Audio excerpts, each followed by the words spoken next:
आदरणीय सभापति जी, आपने वक्ताओं के लिए काफ़ी सीमाएं बांधी है। मेरी कोशिश रहेगी उन सीमाओं का पालन करते हुए अपनी भावनाओं को अभिव्यक्त करूं। वैसे हमारे यहाँ विदाई समारंभ तो है ही है, जा रहे हैं साथी, लेकिन जैसे बंगाली में कहते हैं आमी आश्ची,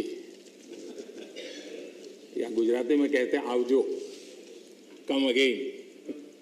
वैसे कहते तो बाय बाय, लेकिन कहते कम अगेन। तो एक प्रकार से हम तो यही चाहेंगे, कम अगेन, ताकि जैसा सभापति जी ने कहा कि इतने इतने अनुभव जिनके साथ जुड़े हुए हैं, पाटम चाटम तैंतम, इतने समय से, यानी एक बहुत बड़ी मात्रा में अनुभव का संपुट हमारे इन सभी महानुभावों के पास है। और कभी कभी ज्ञान से ज्यादा अनुभव की ताकत होती है। एकेडमिक नॉलेज की कभी कभी बहुत सीमाएं होती है, वो सेमिनार में काम आता है, लेकिन अनुभव से जो प्राप्त हुआ होता है उसमें समस्याओं के समाधान के लिए सरल उपाय होते हैं, उसमें नयापन के लिए अनुभव का मिश्रण होने के कारण गलतियां कम से कम होती हैं। और इस अर्थ में अनुभव का अपना एक बहुत बड़ा महत्व होता है। और जब ऐसे अनुभवी साथी सदन से जाते हैं तो बहुत बड़ी कमी सदन को होती है, राष्ट्र को होती है। आने वाली पीढ़ियों के लिए जो निर्णय होने वाले हैं उसमें कुछ कमी रह जाती है। और इसलिए जब अनुभवी लोग जाते हैं उनके लिए यहाँ बहुत कहा जाएगा, लेकिन जब अनुभवी नहीं यहाँ है तब जो है उनकी जिम्मेवारी जरा और बढ़ जाती है। वो जो अनुभव की गाथा यहाँ छोड़ के गए हैं, जो बाकी यहाँ रहने वाले हैं, उनको उसको आगे बढ़ाना होता है। और जब वो आगे बढ़ाते हैं तो सदन की ताकत को कभी कमी महसूस नहीं होती है।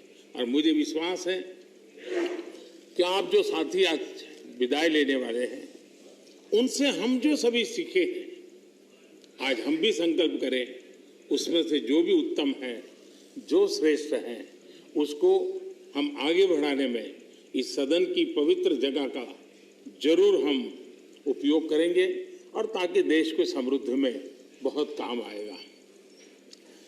एक लंबा समय हम इस चार दीवारों के बीच में बिताते हैं। हिंदुस्तान के हर कोने की भावनाओं का यहाँ प्रतिबिंब, अभिव्यक्ति, वेदना, उमंग, सब कुछ यहाँ पर एक प्रवाह बहता रहता है। और उस प्रवाह को हम भी अनुभव करते रहते हैं। लेकिन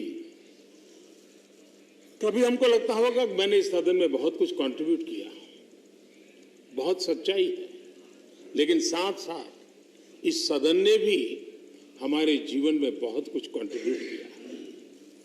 हम सदन को देकर के जाते हैं, उससे ज्यादा सदन से लेकर के जाते हैं, क्योंकि भारत की विविधताओं से भरी हुई सामाजिक व्यवस्थाओं से, अनेक प्रकार के उतार चढ़ाव वाली व्यवस्थाओं से निकली हुई चीजें, उसको हम प्रतिदिन अनुभव करते हैं सदन में।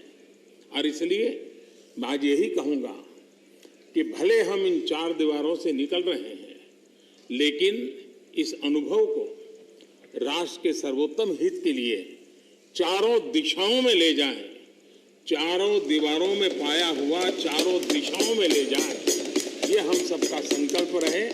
और हमारी ये भी कोशिश रहे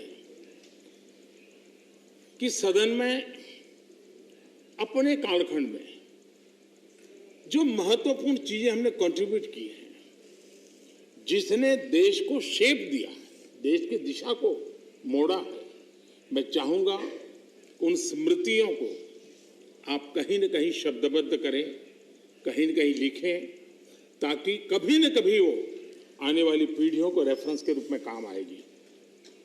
कहीं पर भी हम बैठे हो, यहाँ हो या वहाँ हो, लेकिन हर एक ने अपने तरीके से कुछ न कुछ ऐसा कंट्रीब्यूशन किया होगा जिसने देश को दिशा देने में बहुत बड़ी भूमिका अदा की। इसको अगर हम संग्रहित करेंगे, मैं समझता हूँ कि ऐसा मूल्यवान खजाना हमारे पास काम आएगा जो आने वाले लोगों के लिए काम आ सकता है। यानी एक इंस्टीट्यूशनलाइज व्यवस्था के तहत उसका उपयोग हो सकता है। उसी प्रकार से मैं ये भी चाहूँगा, ये आज़ादी का अमृत महोत्सव है। आज़ादी के 75 साल हुए हैं। हमारे महापुरुषों ने देश के लिए बहुत कुछ दिया। अब देने की जिम्मेवारी हमारी है। हम यहाँ से उस भाव को लेकर के, क्योंकि अब थोड़ा समय ज़्यादा होगा हमारे पास, जब यहाँ से जा रहे हैं तो सभापति जी का बंधन भी नहीं होगा। तो आप बड़े खुले मन से एक बड़े मंच पर जाकर के आज़ादी के अमृत महोत्सव के इस महामूल्य पर्व को माध्यम बना करके आने वाली पीढ़ियों को कैसे प्रेरित कर सकते हैं, उसमें अगर आपका योगदान रहेगा, मैं समझता हूँ देश को बहुत बड़ी ताकत मिलेगी, बहुत बड़ा लाभ मिलेगा। मैं सभी साथियों को, मैं इंडिविजुअली उल्लेख नहीं कर रहा हूँ, सभापति जी ने कहा है कि व्यक्तिगत मिले तो कह देना, तो मैं व्यक्तिगत जरूर कोशिश करूँगा। आप सबको अपनी अच्छी अच्छी बातें बताऊँगा। आपकी जो अच्छी बातें हैं उसको मैं जरूर नोटिस करता हूँ। मैं फिर एक बार आप सबको बहुत बहुत शुभकामनाएं देता हूँ। धन्यवाद।